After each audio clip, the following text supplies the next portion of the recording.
Section 1. You will hear a new student, Tom, talking to a student representative called Rachel about university clubs. You now have 30 seconds to read questions 1 to 4.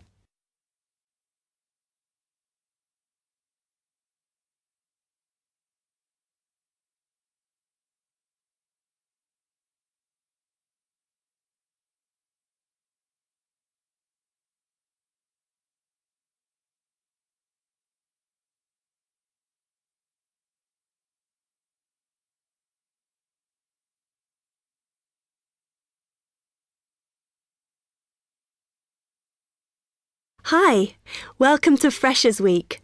I'm Rachel. Can I help you? Oh, hi. Yes, I was hoping to find out about some clubs I could join. Well, all the club stands are here in this hall. What were you interested in? Not sure. I wanted to do something where I could meet people. Well, take this leaflet with details of all the clubs and see what you think. Oh, It'll probably depend on what day you're free. Like on Mondays, there's the film club. Then on Tuesdays, you've got the climbing club. That's really good. I'm in that. Then on Wednesdays, you've got chess, if you want something a bit more intellectual. But you should look through carefully because all the clubs run extra activities as well as their normal meetings. oh yes, I see. So it looks like the film club has discussions after the films. I'd quite like to go to those. Then climbing. Goodness. It says here that the university has its own climbing wall. That's impressive. And they go on weekend trips. Cool. And it says the chess club normally just does games with whoever turns up, but it also runs competitions sometimes. But I bet you've got to be pretty good to do that. Yes, I think so. And how many people are in the clubs? Are they all really full? Well, obviously they're all different. So, for example, the film club has just increased its membership from 85 to 125. But I think they're hoping to extend it to 150. The climbing club's quite small, 40 people. And the chess club is fairly healthy at 55. Right. Okay. So who do I see if I want to join these clubs? Well, if you go round the stands and speak to the people there, for the film club, that's the events organiser. For climbing, you'll need the club secretary, and the chess club is organised by one of the maths tutors. OK? Yep. I think I'll start with the climbing club. It sounds good. Oh, well, as I said, I'm in that, so I might be able to help you a bit. You now have 30 seconds to read questions 5 to 10.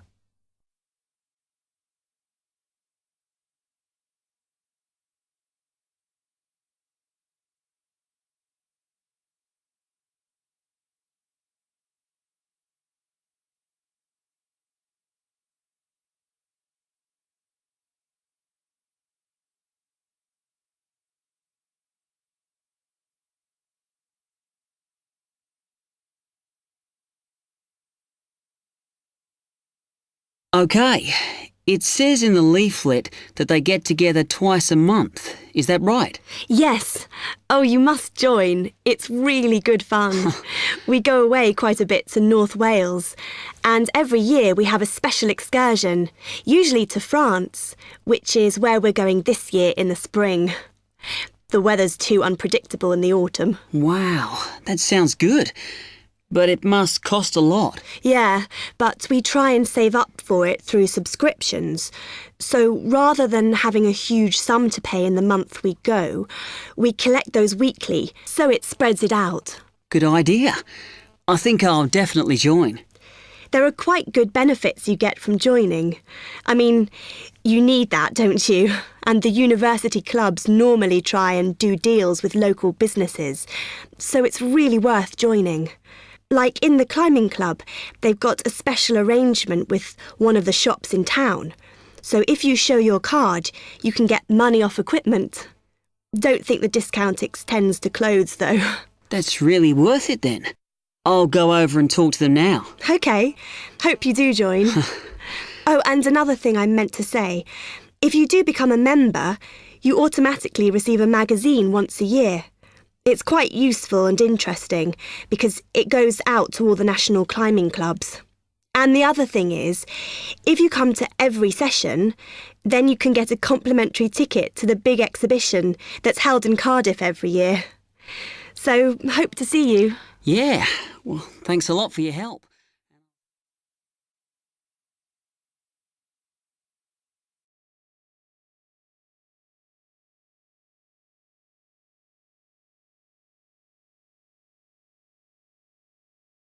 Test 1, Section 2. You will hear an accommodation officer telling students about different halls of residence. You now have 30 seconds to read questions 11 to 15.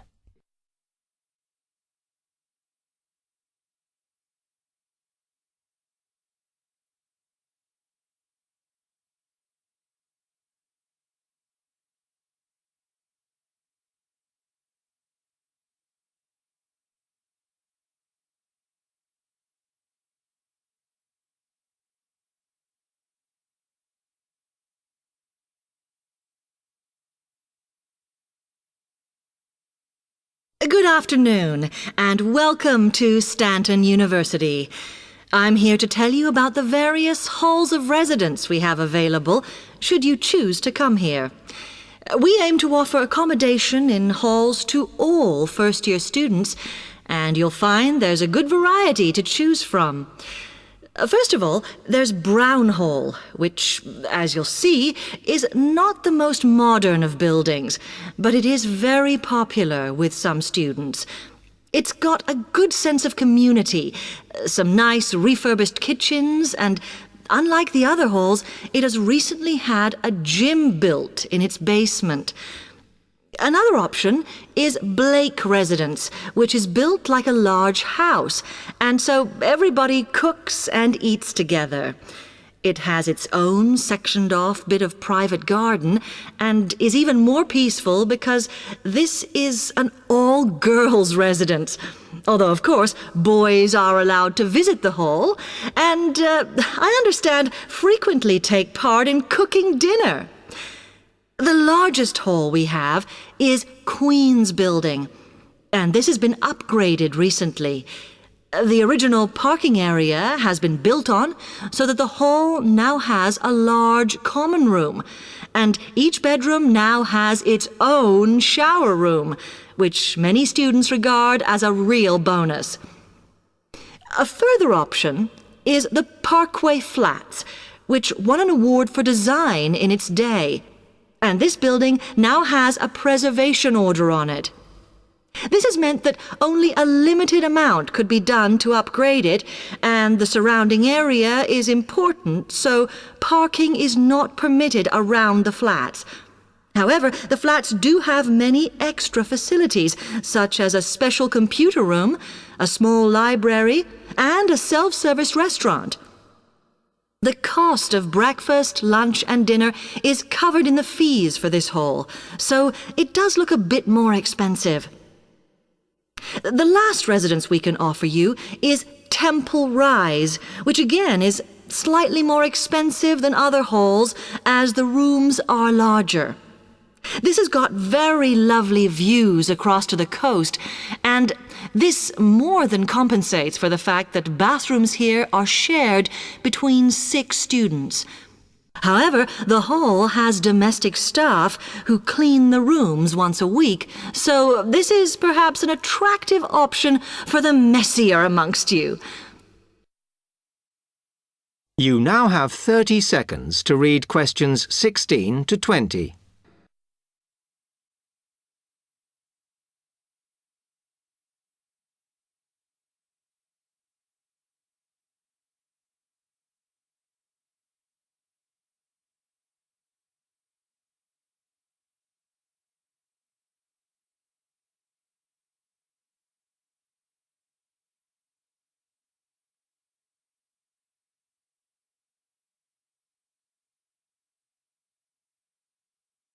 Now, if I can just show on this wall map here where they all are, you might like to go and have a look round.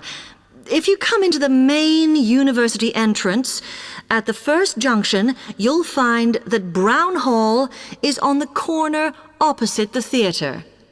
So you're nice and near the station here, though I think it can get a bit noisy with traffic. The same applies to Blake Residence, which is directly facing the junction to the university entrance. These halls are often used by medical students and such like, as they're out all day, so don't notice the noise. Anyway, if you then walk along Campus Road towards the main circle, you'll see the library on the corner, and Queen's Building is just past that as you head north. You will find that it is quieter here, and you may get fewer visitors. By the way, the circle is quite a feature of the campus, as it's set into the hills and has a brand new sports center in the middle. It's worth going to look around it. Now, the Parkway Flats are on the opposite corner to the library, facing the circle, as you head towards the main buildings. The main buildings are only about a 5-minute walk from here, and places in these halls go quickly, so my advice is to reserve your place as soon as possible. Then Temple Rise is inside the circle, next to the sports center, but further from the main university buildings. Now, if you'd like to go off and physically look...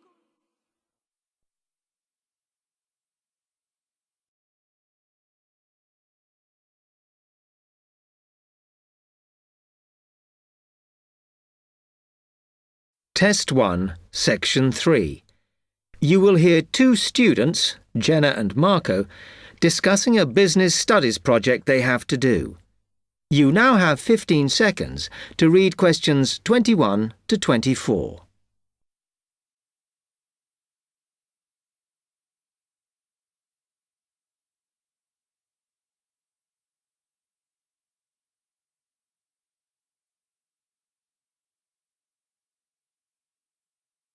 Come on, Marco.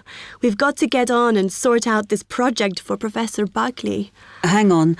I want to make sure we've got all the information. Now, where are we? Well, today we need to sort out exactly what we're going to do and how we're going to divide the work up. Okay. How long have we got, by the way? The end of term is April 6th. And he said to hand it in on week 8, so that's March 25th at the latest, because the beginning of that week is the 21st, so not long. Right. Have you got the notes there? Yes. He wants us to do a fairly small-scale study, like the last one, on whether or not businesses were offering more benefits to staff. And we've now got to look at the rise in older workers. It should be fairly straightforward. Yeah, as long as we keep it small. Who's marking it? I don't know.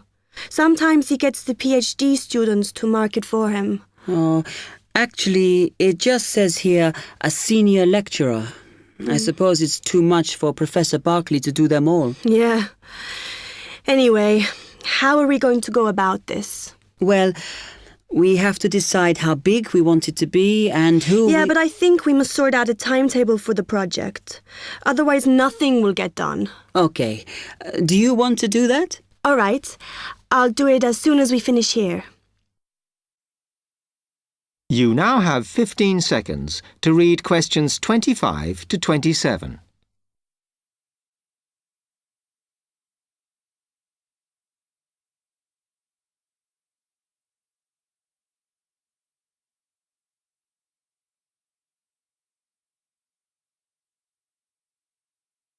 Okay, what do we have to do now for the project? What's the best way to go about it? Well, Professor Carter suggested we set up a focus group to get some in-depth interviews, but I think that'll take a lot of time. Yeah, I agree. If we did a focus group, we'd have to spend time deciding who to include in it, and it's not necessary to do one anyway. Oh, fine. And if you agree, I think we should get in touch with the businesses on the list Professor Carter gave us and ask them if they're prepared to participate. Sounds good. Then we can go there, give them questionnaires and collect them later. Exactly. Okay.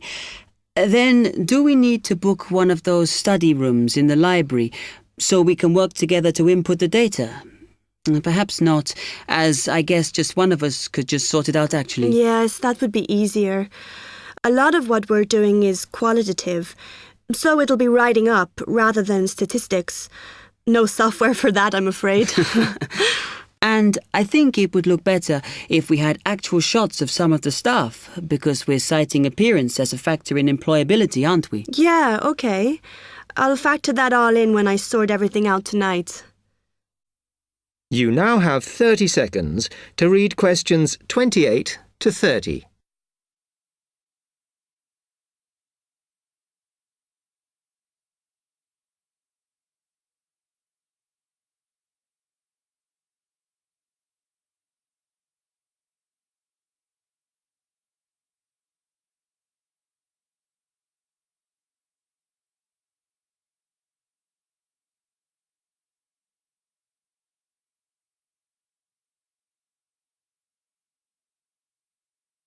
I'm glad we decided to work together.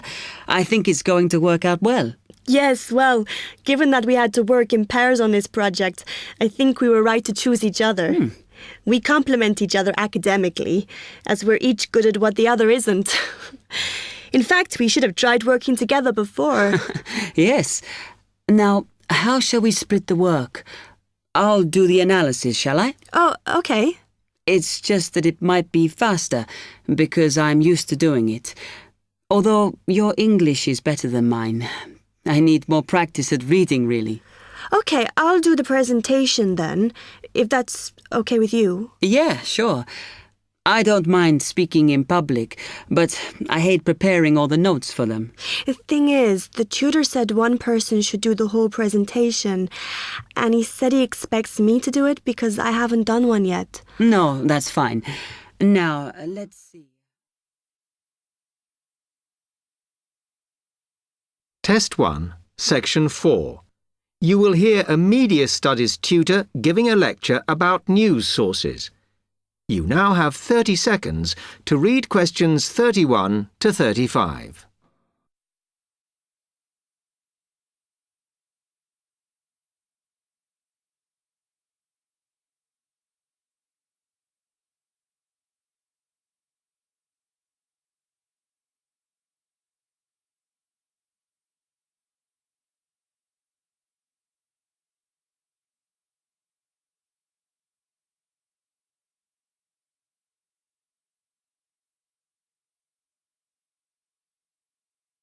Okay, now many of you will have heard about the predicted death of newspapers, as people increasingly access the TV and the internet for their news.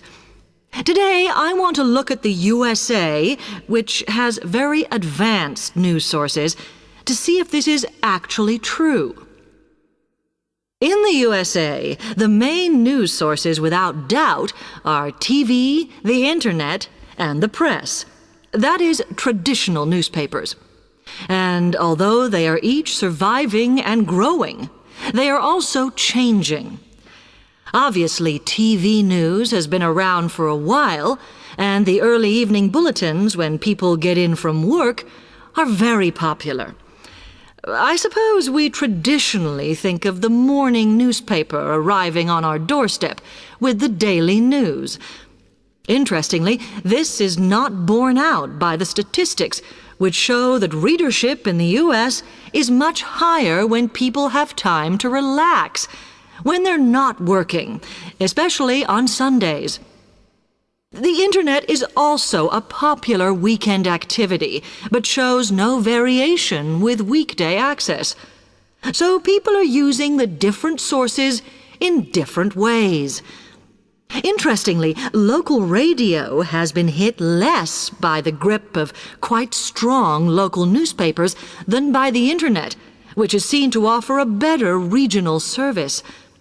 But just because the internet is seen as the new force in news media does not mean it is dominant. Television has, of course, been global for a while. But now technological changes, which have fueled the rise of online news, have also allowed newspapers to print and distribute editions across the world. In fact, Internet news, which is seen as the big competitor for traditional markets, does not offer that much variety. Often, the sources are the online versions of the newspapers, whereas television, in order to offer something different, has had to come up with a much more mixed bag of reporting, from hard news to light reports on celebrity events. Another issue is reliability. The internet is virtually unregulated, so anything can be reported there, whether true or not. Journalists on newspapers have fought a long, hard battle to fight intervention and to retain the freedom of the press. Television, however, is seen as critical to political power and has become subject to harsh controls about what it can or cannot say. You now have 30 seconds to read questions 36 to 40.